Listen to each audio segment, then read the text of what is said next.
প্রথম কথা একদিনের জন্য তো না, প্রতিদিন জানানো দরকার, প্রতি মুহূর্তে তাদের প্রতি শ্রদ্ধা জানানো দরকার। কারণ তাদের জন্যই বাংলা ভাষায় কথা বলতে পারছি, নিজের আপন ভাষায় মাতৃভাষায় কথা বলতে পারছি। এই মাতৃভাষাই থাকতো না 52 সালের 21শে ফেব্রুয়ারিতে যদি এটা না হতো, ওই সূত্র ধরে ৭১-এ যদি দেশ স্বাধীন না হতো। তো বিনম্র শ্রদ্ধা তাদের প্রতি সবসময়, এটা একদিনের জন্য না। Thank you.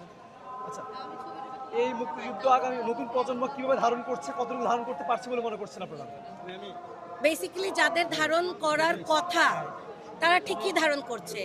আপনি দেখবেন যে ওটা 20 বছর আগেও যেটা ছিল এখনও সেটা থাকবে, 20 বছর পরেও। কিছু সংখ্যক মানুষ ইংলিশ হিন্দির প্রতি আসক্ত থাকবে, এটা তাদের অভিরুচি পায়। আমরা এখানে কিছু বলার নেই, কিন্তু আমাদের উচিত যে দেশে যেটার উপর ভিত্তি করে আমাদের স্বাধীনতা আসছে, যে বাংলা ভাষাটাকে শুরু হয়ে স্বাধীন হয়েছি আমরা বাংলা ভাষায় কথা, তো সেই ভাষার প্রতি কৃতজ্ঞতা প্রকাশ করা আমাদের উচিত।